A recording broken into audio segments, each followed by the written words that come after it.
Okay दोस्तों, आज एक नया टॉपिक लेके डिस्कस करता हूँ। देखो, बात कुछ ऐसा है कि जितने सारे नए लोग हैं, क्योंकि काफ़ी सारे नए लोग टेलीग्राम ग्रुप में जुड़ते जा रहे हैं, तो मेरे जितने सारे कंसेप्ट था CRS, relative strength and RSA related, वो काफ़ी एडवांस कंसेप्ट में मैं बात करता हूँ। जो ट्रेडिशनल वे में देखा जाता है मैं उसको यूज़ नहीं करता हूँ। हमेशा कुछ ना कुछ मैं चेंज करते रहता हूँ। तो जो लोग नए हैं, जो प्राइस एक्शन के बारे में अभी तक उस हिसाब से इन्वॉल्व नहीं हुए हैं, तो उनके लिए मैं एक सिंपल सा सेटअप लेके आया हूँ आज। एंड मैं इतना मैं बता सकता हूँ कि ये जो टॉपिक है आज, जो मैं जिसके बारे में डिस्कस करूँगा, काफ़ी सारे जगह पे जाओगे, इसको कम से कम बहुत सारे, मतलब 30-40 हज़ार के जो पैकेज वगैरह कोर्सेज़ होते हैं, तो उसी में ये सारी चीज़ ऐड किया जाता है। देखो, बात ये है, कोई भी स्ट्रैटेजी आप जब यूज़ करते हो, कोई भी इंडिकेटर यूज़ करते हो, कोई भी प्राइस एक्शन यूज़ करते हो, आपको जब तक लॉजिक पता नहीं होगा, आपको कॉन्फिडेंस नहीं आएगा, ठीक है? आप फॉर एग्ज़ाम्पल आप ब्रेकआउट ट्रेडिंग कर रहे हो, ठीक है? कोई एक पैटर्न पे काम कर रहे हो, फॉर एग्ज़ाम्पल है ट्रायंगल ब्रेकआउट या फिर वेज ब्रेकआउट, फ्लैग ब्रेकआउट। पर जब आपको लॉजिक पता ही नहीं है कि ये ब्रेकआउट क्यों होता है एंड इसमें रीटेस्ट होने का चांसेस है या नहीं है, या फिर इसका सक्सेस होने का प्रोबेबिलिटी कितना है, तो आपको भरोसा नहीं होगा। तो वही होगा कि जब थोड़ा बहुत मार्केट नीचे आ जाएगा, आप डर जाओगे, फिर से आप नया सिस्टम ढूँढते रहोगे। ये फैक्ट होता है, सभी के साथ होता है, मेरे साथ भी हुआ था, सभी के साथ होता है। तो मैं चीज़ों को समझ सकता हूँ। देखिए, कुछ साइकोलॉजी मार्केट में अगर आपको काम करना है, तो सिर्फ़ सेटअप के बेसिस पे आप काम नहीं कर सकते हो। सिर्फ़ पैसों या फिर कैपिटल के बेसिस पे आप काम नहीं कर सकते हो। आपको साइकोलॉजी के बारे में पता होना चाहिए। मार्केट क्यों ऊपर जा रहा है, क्यों नीचे आ रहा है, क्यों ब्रेकआउट हो रहा है, क्यों रिट्रेस आ रहा है, वो रिट्रेस जेन्युइन है कि नहीं, ये सारी चीज़ आपको पता होना चाहिए। नहीं तो कुछ भी सेटअप हो जाए, आपको मतलब ऐसा हो गया कि आपने नया बाइक तो ले लिया, बहुत महँगा एक बाइक ले लिया, ठीक है? तो बाइक या फिर कार लाइक आपका सेटअप है, ठीक है? तो अगर आपको चलाना नहीं आता है सही से, तो आप कितना भी महँगा गाड़ी ले लो, बाइक ले लो, कोई फ़ायदा नहीं है। लाइक आप कितना भी अच्छा सेटअप ले लो, जब आपको पता ही नहीं कि कैसे इस सेटअप को यूज़ करना है, कैसे ये सेटअप वर्क करता है। अगर आप गाँव के रास्ते में आप मर्सिडीज़ लेके जाओगे, तो आप नहीं चला पाओगे, ठीक है? उस टाइम पे आपको बाइक वगैरह ही चाहिए। तो ये सारी चीज़ें आपको जब तक पता नहीं होगा, आप काम नहीं कर पाओगे। तो आज जो सिंपल सेटअप है, उसके बारे में बात करेंगे, यानी ये बहुत एक ट्रेडिशनल वे है एंड मैं बोलूँगा कि मैक्सिमम, मतलब 90%, 80 टू 90% पीपल इस चीज़ को यूज़ करता ही है, ठीक है? तो हम लोग क्या है, देखो, एक बात है, हम लोग सपोर्ट एंड रेजिस्टेंस तो हमें चाहिए ही चाहिए। बिना सपोर्ट एंड रेजिस्टेंस के हम काम नहीं कर पाएँगे, ठीक है? तो ये support, sorry, just a minute, I need to change. Okay, so support and resistance के बिना आप काम नहीं कर पाओगे। आपको पता है, मार्केट कहीं न कहीं सपोर्ट एंड रेजिस्टेंस लेता है, इस चीज़ को अच्छी तरह से मेंटेन करता है। अब क्वेश्चन आता है कि हमें से आप यहाँ पे सपोर्ट अगर ढूँढते बैठोगे, तो एक नए बिगिनर के लिए ये पॉसिबल नहीं होता है कि मैं यहाँ पे सपोर्ट ढूँढूँ या फिर रेजिस्टेंस वगैरह ढूँढूँ, ठीक है? तो इस हिसाब से पॉसिबल नहीं होता है, नहीं कर पाता है एंड लाइव मार्केट में जब मार्केट लिटिल बिट फॉल होता है, तो बहुत दिक्कत होता है, ठीक है? तो उनको ये सारे चीज़ में बहुत दिक्कत होता है। इस चीज़ को रेक्टिफ़ाई करने के लिए मैंने डायनामिक सपोर्ट एंड रेजिस्टेंस के यूज़ करूँगा, जो आपको दिखेगा प्राइस के, जो प्राइस जो रन होता है, प्राइस इस हिसाब से रन हो रहा है, तो आपको यहाँ पे सपोर्ट एंड रेजिस्टेंस भी उस हिसाब से आपके लिए काम करेगा एंड उस चीज़ पे आज काम करते हैं। तो सिंपल सा बात है, बहुत बहुत मतलब ईज़ी वे में मैं बताऊँगा। हम लोग यहाँ पे यूज़ करेंगे मूविंग एवरेज, बेस्ट इंडिकेटर है। इस चीज़ को कोई भी नेगलेक्ट ना करें। इसको सही से यूज़ करने का जो तरीका है वो पता होना चाहिए, नहीं तो आप नहीं कर पाओगे। अगर आपके पास सही तरीका है तभी आप काम कर पाओगे। तो हम लोग यूज़ करेंगे सिंपल मूविंग एवरेज, ओके। कौन-सा सिंपल मूविंग एवरेज यूज़ करेंगे? For shorter term 20 SMA, okay. For mid term हम लोग कौन-सा यूज़ करेंगे? 50 एसएमए। नेक्स्ट लिटिल बिट जो लॉन्गर वाला हो जाएगा 125 एंड फाइनल 200। इसका लॉजिक क्या है, ज़रूर बताएँगे, ठीक है? तो इसी चीज़ को हम लोग सपोर्ट एंड रेजिस्टेंस के लिए यूज़ करेंगे, इस चीज़ को ध्यान में रखिए एंड ये बहुत एक इम्पोर्टेंट एक मैटर है।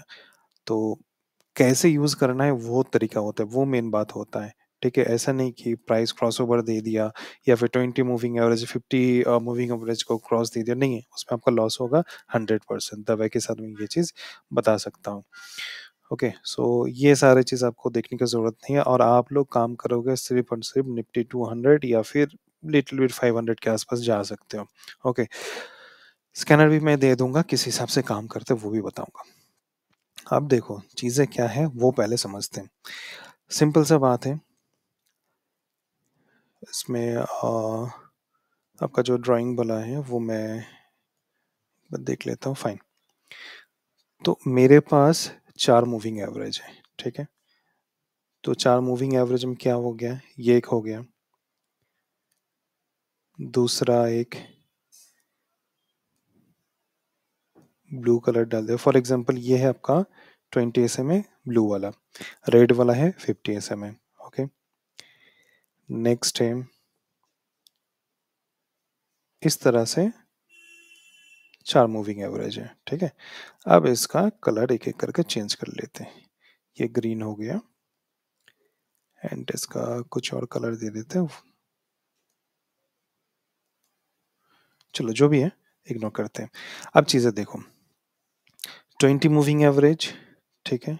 फॉर एग्जांपल इसको पकड़ लो, 20 मूविंग एवरेज। ओके, फर्स्ट वाला जो ब्लू है वो 20 मूविंग एवरेज है। नेक्स्ट वाला जो है, क्या है नेक्स्ट वाला? दूसरा जो ब्लू है उसको 50 समझ लो। फॉर एग्जांपल जो ग्रीन है 125 है, पहले कंसेप्ट को समझ लो। एंड आखिरी वाला जो है 200 एसएम है। अब इसका लॉजिक को समझो, ठीक है? एक चीज यहाँ पर नोटिस करो, हर एक मूविंग एवरेज एक दूसरे के पास है, ठीक है? हर एक मूविंग एवरेज एक दूसरे के पास है, एक दूसरे के पास चिपका हुआ है। इस चीजों को समझना बहुत जरूरी है, ठीक है? ये होता है कंडीशन। ऐसा नहीं कि एक मूविंग एवरेज यहाँ पे है, दूसरे यहाँ पे है, तीसरे और नीचे है, तो इसमें ये जो गैप बन जाता है, ये गैप, यही गैप आपको नुकसान कराता है। रीजन क्या है वो समझिए। रीजन यही है, मूविंग एवरेज का एक फंडा है। वो फंडा क्या है? मूविंग एवरेज, फॉर एग्जांपल मैं एक स्टैंडर्ड मूविंग एवरेज 50 एसएमए को पकड़ के जा रहा हूँ, ये मेरा 50 एसएमए एंड मेरे पास एक प्राइस मूव करते हुए आ रहा है, मूव करते हुए जा रहा है एंड मूविंग एवरेज से बहुत दूर चला गया। मूविंग एवरेज का कंसेप्ट है, जब मूविंग एवरेज से कोई भी प्राइस बहुत दूर चला जाता है या उस टाइम पे मूविंग एवरेज खुद चल के उसके पास आएगा, ठीक है? उस टाइम पे प्राइस आपका कंसोलिडेशन या फिर टाइट रेंज में रहेगा, या फिर सेकंड कंडीशन, प्राइस खुद मूविंग एवरेज के पास आ जाए। और ये जो पास आता है, इसी जगह पे आप लोग फंस जाते हो, ठीक है? आप कहीं पे इधर खरीदते हो, कहीं पे इधर खरीदते हो, जैसे ही इस जगह पे आता है moving average, sorry, price fall करना स्टार्ट कर देता है। तो हमें पर्टिकुलर ये समझना है कि हमें अगर 5, 10, 20, 1 महीना तक अगर ट्रेड लेना है, तो हमें कौन सा मूविंग एवरेज फॉलो करना है एंड कौन सा नहीं करना है, पहले उस पे हमें समझना पड़ेगा। तो इसके लिए मैं क्या बताऊंगा? तो सबसे पहले एक चीज याद रखिए कि अगर आपको काम करना है, अगर आप चाहते हैं कि 1 से 2 हफ्ता तक होल्ड करेंगे हम, 1 से 2 हफ्ता, तो आप 20 मूविंग एवरेज के साथ जाइए। समझ में आया? मैं लिख देता हूं ताकि आपको चीजें समझ में आए। 5 टू 10 डेज के लिए आप स्टैंडर्ड मान के जाएंगे। 5 टू 10 डेज के लिए 20 SMA for 5 to 10 days holding, ठीक है? अब इसमें भी रूल्स हैं। रूल्स क्या है? ये जो रूल्स है यही इंपॉर्टेंट है, बाकी सारे चीज का कोई मायने नहीं रखता है। अब जो मैं चीज ऐड करूंगा वो याद रखिए, 50 SMA एंड 20 SMA का गैप कम रहे, ठीक है, यही है मेन। ये तो ठीक है, चलो समझ गए। ये जो मेन कंसेप्ट है ये है गैप। थर्ड कंडीशन क्या है, हम जब भी बाय करेंगे, हम जब भी बाय करेंगे 10 पीरियड का RSI above 30 रेंज होना चाहिए, ठीक है। ये तीनों कंडीशन समझ में आ गया, बता देता हूं, बहुत इंपॉर्टेंट है, बहुत इफेक्टिव है, ठीक है। सो 20 SMA अगर 5 से 10 दिन होल्ड करना चाहते हैं तो 20 SMA को फॉलो करो। 50 SMA एंड 20 SMA में ज़्यादा गैप होना नहीं चाहिए। 10 पीरियड का जो RSI है वो अबव 30 रेंज होना चाहिए। चलो फटाफट RSI, RSI फाइन। अब निफ्टी 200 के लिए अगर काम करोगे, 500 के लिए काम करोगे तो वॉल्यूम उतना अगर आप नहीं भी देखोगे तो भी चलेगा, ओके। एंड नीचे वाला जो हिस्सा है इसको मैं सिर्फ 30 कर दे रहा हूँ, बाकी मुझे कोई लेना देना नहीं है। ये देखो, और एक बात है, ठीक है, और एक बात ऐड कर देता हूँ जो मूविंग एवरेज का मोस्ट इंपॉर्टेंट पार्ट है, जिसको कभी भी भूलना नहीं, जिंदगी में कभी भी भूलना नहीं है। ऑल ऐसे में मस्ट बी राइजिंग, इसको भूल गया तो आपका लाइफ जिंगालाला नहीं हो पाएगा, ठीक है। ये जो 4-5 पॉइंट है ऐड कर लिए, चलो स्टार्ट करते हैं। So moving average must be up trend, जो हमें दिख रहा है, fine. Moving average must be up trend, इसका चेंज कर लेता हूं, अब सही से दिखेगा। सो फॉर एग्जाम्पल, ठीक है, और एक चीज ऐड कर देता हूं, क्योंकि ये सारी चीज मैं जब चार्ट देखता हूं तो मुझे याद रहता है। मस्ट बी फॉर्म्ड, ये प्राइस एक्शन, फाइन, एक प्राइस एक्शन भी बनना चाहिए, प्राइस एक्शन को हम लोग भूलेंगे नहीं। सो लाइक दिस कंडीशन में देखो, ठीक है, दिस कंडीशन में देखो, हर एक मूविंग एवरेज इसके आसपास राइजिंग है, इस जोन के आसपास, मैं इसके बात नहीं कर रहा हूँ, इस जोन के आसपास देखो 200, 150 एंड देखो 20 एंड 50 में ज्यादा गैप है नहीं इस जगह पे। सो एक price action in the sense this kind हो सकता है, या फिर एक डब्ल्यू पैटर्न हो सकता है, कुछ भी हो सकता है। तो मैं जब देख रहा हूँ कि हर एक मूविंग एवरेज अप ट्रेंड में है एंड 50 एंड 20 के एसएमए के बीच में कोई डिफरेंस नहीं है, मेरा आरएसआई भी 30 के अप है, तो आप क्या करोगे, मैं इसको जूम कर देता हूं आपको समझने के लिए। ब्रेकआउट दे दिया इस जोन के आसपास, आप यहाँ पे कहीं पे हाई पे बाय करोगे, आपके सेकंड कैंडल पे स्टॉप लॉस, या फिर आप और सेफ्टी चाहते हो तो लास्ट कैंडल पे स्टॉप लॉस। एंड इसका टारगेट कब रहेगा, फर्स्ट टारगेट रहेगा 1:2, मिल जाता है, इजिली मिल जाता है, टेंशन मत लो, बता देता हूँ। फर्स्ट टारगेट इज 1:2, यहाँ पे 1:3 मिल गया। सेकंड कंडीशन है, अगर मेरे को लंबा खेलना है तो ये रूल को आपको फॉलो करना है, जिसमें आपका अगर 2 लॉस भी होता है, 3 लॉस भी होता है, तो 7 ट्रेड आपको अच्छे से दे जाएगा। 20 पीरियड में आप जैसे एंट्री लिए, 20 पीरियड को जब ब्रेक करेगा, क्लोज देगा, उस जगह पे आपको एग्जिट करना है, ठीक है। तो कितना आ रहा है, 1:2 3.48, ओके। राइट नाउ आज के डेट में, आज है आपका फ्राइडे, ठीक है, ब्रेकआउट आपका एंट्री यहाँ पे होना चाहिए। 200 मूविंग एवरेज, सॉरी 200 अगर आप देखोगे फॉर एग्जांपल चार्ट पे, तो 200 देखने के लिए अगर हफ्ते में अगर एक दिन बैठोगे, 1 घंटा में आप चार्ट देख लोगे, उसके लिए आपको स्कैनर की जरूरत भी नहीं है, ठीक है। इस जगह के आसपास आपका एंट्री होगा, फॉर एग्जाम्पल यहाँ पे आप एंट्री लिए, आज के डेट में आपको ऑलरेडी 2.5% के आसपास दे चुका है, 3% के आसपास दे चुका है। तो स्टॉप लॉस आपका कुछ 4% के आसपास, 5% के आसपास, तो आप क्या करोगे, यहाँ से 10% के आसपास टारगेट लगाओगे या फिर 20 समय के लिए आप वेट करोगे। क्लियर? नेक्स्ट, ये सारे जो स्टॉक्स है ये मेरे स्कैनर पे आया, मैंने जो गूगल सीट में स्कैनर बनाया ये मेरे को कंटिन्यू 2-3 दिन से दिखा रहा है ये सारे चीज़, इसलिए मैं आपके साथ शेयर कर रहा हूँ।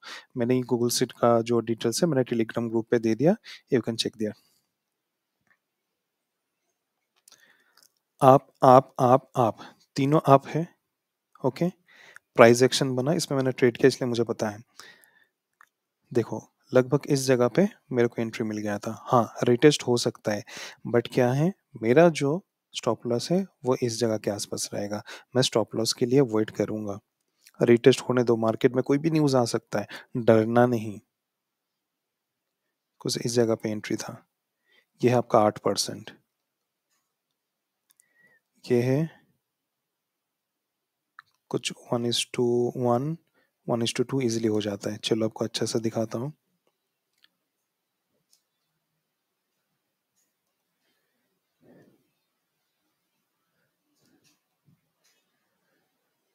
1:2 से ज़्यादा हो चुका है, ठीक है फाइन।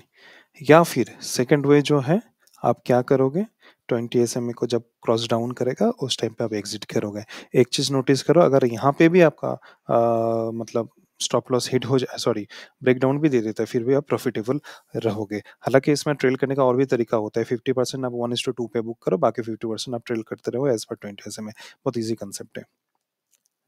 ओके फाइन, इसमें इस जगह पे ट्रेड बन रहा था, ठीक है, इसलिए बोल रहा हूँ कि 200 जो निफ्टी स्टॉक लिस्ट है मैनुअली एक दिन बैठ के चेक करो, आपको पता चल जाए। फॉर एग्जांपल आप जब देख रहे हो इस हिसाब से बन रहा है, तो आपका लॉजिक में है शायद ये प्राइस एक्शन इस हिसाब से बन सकता है, इसको वॉच लिस्ट में डाल के रखता हूँ, जब ब्रेकआउट करेगा मैं सिंपली ट्रेड लूंगा। एंड वो सबसे सही तरीका होता है।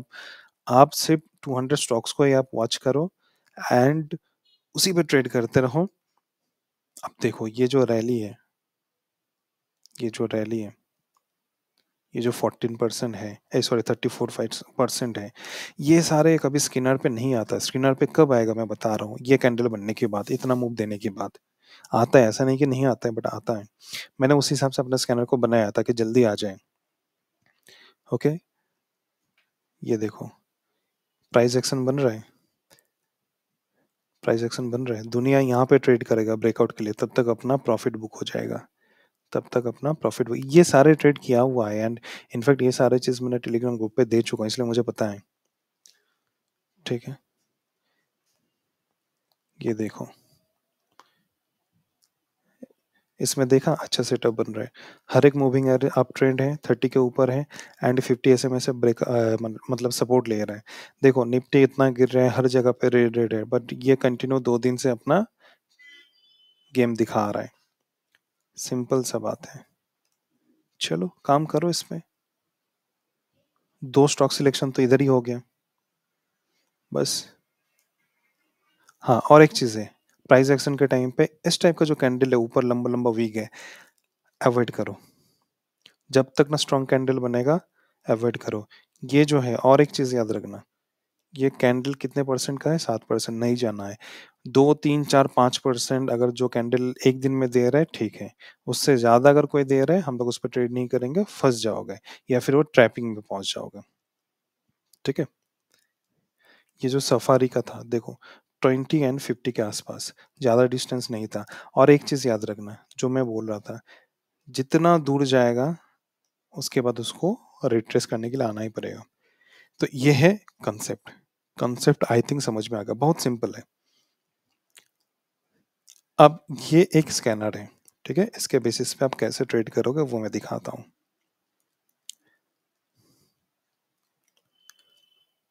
वीआईपी इंडिया, ठीक है, इसने ऑलरेडी बहुत अच्छा सेटअप है बट ऑलरेडी आप इसमें नोटिस करो कितना परसेंटेज दिया, पहले वो चेक करो, नहीं लेना है। एक काम करते हैं, इधर आते हैं, क्योंकि अपना रिस्क मैनेजमेंट भी अपने को सेट करना है। ये बहुत अच्छा है, ठीक है, बहुत अच्छा है, बट इसके लिए वेट करना पड़ेगा। क्यों? क्योंकि ये ऑलरेडी एक ब्रेकआउट जोन पे है एंड इसका वीक ना मेरे को कंफर्मेशन नहीं दे रहा है, इस हिसाब से आपको चेक करना है। एक मिनट, इसको एक काम करते हैं, 200 कर देते हैं। मैं 500 यूज करता हूँ, निफ्टी 500, वो बात अलग है, बट आप उतना ही करो जितना आपके लिए सेफ्टी है। हजारों स्टॉक्स देख के फायदा नहीं है। ऐसा नहीं कि आपका पोर्टफोलियो में 40-50 ट्रेड एक साथ आप मारोगे। देखो, टोरेंट पावर की बात कर रहा था, जो मेरे स्कैनर पे भी ऑलरेडी आया था, वो इधर भी देखो। ठीक है, बहुत अच्छा सेटअप है ये। आई थिंक ये देखो, मेरे स्कैनर पे भी आया है, तो मैंने उस हिसाब से स्कैनर बनाया जो अच्छे अच्छे स्टॉक्स आएगा। सो आई नो दैट। ठीक है, ये लिटिल बिट ऊपर चला गया है, अवॉइड करेंगे। तो इस हिसाब से स्टॉक सिलेक्शन के जरूरी है। ये देखो, नौकरी बहुत अच्छा स्टॉक्स है, तीनों मूविंग एवरेज है, बट ये लिटिल बिट मेरे को एक्सटेंड लग रहा है, तो हम लोग इसको अवॉइड करेंगे। हालांकि मेरे स्कैनर पे भी आया। टेक महिंद्रा देखो, अच्छा रिट्रेसमेंट ले रहा है, राइट? अच्छा रिट्रेसमेंट ले रहा है, जैसे ब्रेकआउट करेगा प्राइस एक्शन को, हम किसको बाय कर सकते हैं। 20 एंड 50 के बीच में डिस्टेंस जितना कम होगा उतना इफेक्टिव होगा, as well as 30 moving average के ऊपर, सॉरी 30 रेंज के ऊपर अपना आरएसआई होना चाहिए, उसके नीचे नहीं। तो कुछ भी आप देख लो, कहीं पे भी आप देख लो, एंड इस हिसाब से करो। एंड सिर्फ पर्टिकुलर 200 जो स्टॉक्स है उसको फॉलो करो, एंड कंटिन्यू उस पर ट्रेड ढूंढने के लिए कोशिश करो। ये जो डिस्टेंस है नहीं चाहिए, हालांकि ले सकता हूँ, बट फिर भी जितना टाइट होगा, ये देखो इस टाइप का 20-50 जब एक साथ है, इस जगह के आसपास अगर आप करोगे अच्छा मूवमेंट मिलेगा। इनफैक्ट वो स्टॉप लॉस हिट भी नहीं करेगा, फिर से ऊपर जाएगा। तो ज्यादा डिस्टेंस वाला नहीं चाहिए।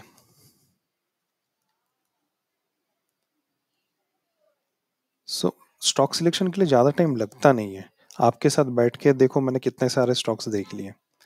ठीक है, ये जो 62 है, इसको आप वॉल्यूम वगैरह ऐड कर दो 1 लाख के ऊपर, सो देखो और भी कम हो जाएगा। एंड 62 आई थिंक इजीली कर पाओगे, बट अगेन मैं बोलूँगा, आप 200 स्टॉक्स खुद करो। इस जगह पे इसका एंट्री होता है, खुद करो, आपको बहुत अच्छे अच्छे स्टॉक्स मिलेगा रादर देन स्कैनर। आप स्कैनर यूज करो ही मत, मैं तो आपको बोलूंगा स्कैनर यूज करो मत, 200 स्टॉक्स करो। फंडामेंटल देखना भी है, मैंने फंडामेंटल का एक वीडियो भी ऑलरेडी डाला था, इसमें देखो ट्रेड किया था मैंने, कहाँ पे ट्रेड किया था, देखो मैं दिखाता हूँ। ये एक जोन था, अब यहाँ पे रिटेस्ट दिख रहा है, यहाँ पे 20 के एसएमए, 20 एसएमए के आसपास रिटेस्ट आया था, जैसे ही आया था मेरा यहाँ पे एंट्री था। और उसके बाद देखो, हालांकि मैंने 6% पे बुक किया था, एंड बाकी क्वांटिटी में 20 एसएमए के लिए छोड़ दिया, आज के डेट में 10% है। ये मेरा बाकी क्वांटिटी कब क्लोज होगा, जब 20 एसएमए को क्लोज करेगा। ठीक है, तो ये होता है तरीका, इस हिसाब से आपको ट्रेड करना होगा। मेरा मैक्सिमम स्टॉक्स जो है इसी पे आधार है। ये देखो, टोरेंट पावर ऑलरेडी मैंने दे के रखा, कहाँ पे दे के रखा, ओके, एक्साइड इंडिया, क्या दिख रहा है, दिख रहे हैं कि नहीं दिख रहा है? हर एक मूविंग एवरेज के ऊपर सपोर्ट ले रहा है, मैं वेट कर रहा हूँ कि कब इस रेंज को ब्रेक करे। जितना भी स्टॉक सिलेक्शन है, देखो एक ही लॉजिक है, एक ही लॉजिक है, इसके लिए मैं वेट कर रहा हूँ कि यहाँ पे एक ग्रीन कैंडल दे के ब्रेकआउट दे, मैं यहाँ तक टारगेट लूंगा।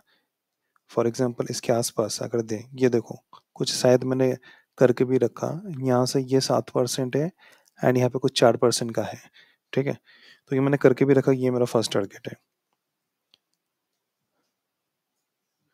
तो सबका लॉजिक वही है, मैंने ये हफ्ते में एक दिन बैठ के, ये देखो इस जोन के आसपास, हाँ यहाँ पे एंट्री था मेरा। ठीक है, 20 एंड 50 इसमें के ऊपर था, एंड ये फर्स्ट टारगेट था, फर्स्ट टारगेट अचीव हो चुका है। ठीक है, देखो यहाँ पे मैंने ये भी लिख के रखा, नीड पैटर्न नियर 50 एसएम है, उसके लिए मैं वेट कर रहा हूँ, अभी तक आया नहीं। इनफैक्ट मैं चार्ट में भी वो चीज़ ऐड करके रखता हूँ कि क्या करना है क्या नहीं करना है, हर एक चीज़ का वही देखो। 20-50 नियर बाय है, ब्रेकआउट है, टारगेट है, बस। आपको टारगेट, स्टॉप लॉस सब पता होना चाहिए। मेरा स्टॉप लॉस कहाँ पे है, इस जोन पे। ब्रेकआउट एंट्री कहाँ पे हुआ, इस जोन पे। फर्स्ट टारगेट कहाँ पे है, इस जोन पे। बाकी क्वांटिटी कब होगा, जब 20 एसएमए को ब्रेक करेगा, यानी इसको एसएमए को ब्रेक करने में इसको बहुत टाइम लगेगा। सेम 20-50 एक जगह पे, जैसे ब्रेकआउट हुआ, एंट्री कर लिया, रिटेस्ट हो रहा है, ऊपर जाएगा। तो इस हिसाब से जस्ट अब 20-50 हर जगह पे कोई हाथी घोड़ा नहीं है, सब सब सेम कंडीशन, सेम, सब में सेम। एंड किसी का भी चार्ट उठा के देखो, आपको यही चीज मिलेगा, कोई बताता नहीं है, वो बात अलग है, बट यही सच्चाई है। ठीक है।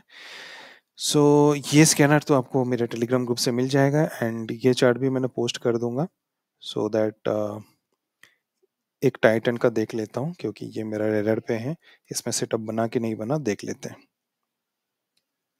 ओके, रीटेस्ट के लिए आ रहा है, इसका सेटअप यहाँ पे था। ठीक है, रीटेस्ट के लिए आ रहा है, सो वेट करते हैं। सो आज के लिए इतना ही है, चलते हैं, थैंक यू।